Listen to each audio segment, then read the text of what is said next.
In the quiet fields of Bethlehem, a young shepherd watched over his flock.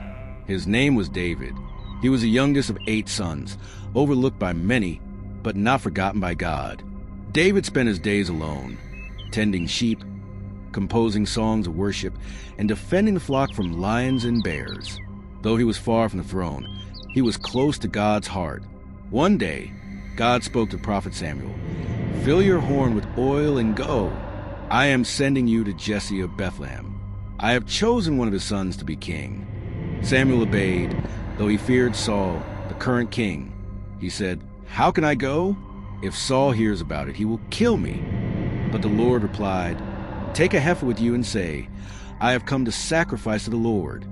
Invite Jesse to the sacrifice, and I will show you what to do. You are to anoint the one I indicate." The elders of the town trembled as Samuel arrived. "Do you come in peace?" they asked. "Yes," Samuel replied. "I have come to sacrifice to the Lord. Consecrate yourselves and come to the sacrifice with me." Jesse and his sons arrived.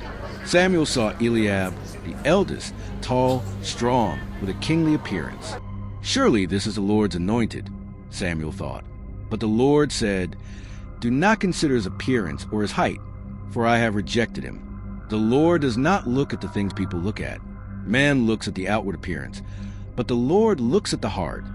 Abinadab passed before Samuel, then Shammah, and then 4 more sons, 7 in total. But the Lord did not choose any of them. Each son had strength, stature, or confidence, but none had the heart God was seeking.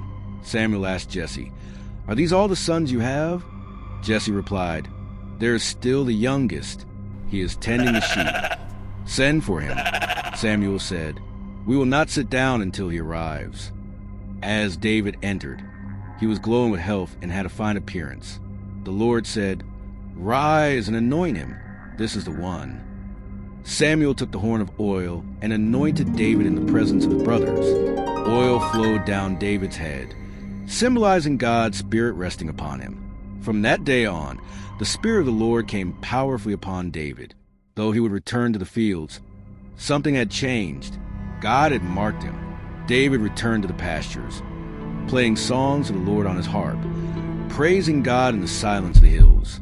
Meanwhile, the Spirit of the Lord had departed from Saul, and an evil spirit tormented him. His servants suggested music to soothe him. "Let someone who can play the lyre come," they said. One servant spoke up, "I've seen a son of Jesse who knows how to play. He is brave, a warrior, wise in speech, and the Lord is with him." David was sent for and came to Saul. He stood before the king, and Saul loved him. Whenever the spirit tormented Saul, David would play his harp, and peace would return to the troubled king.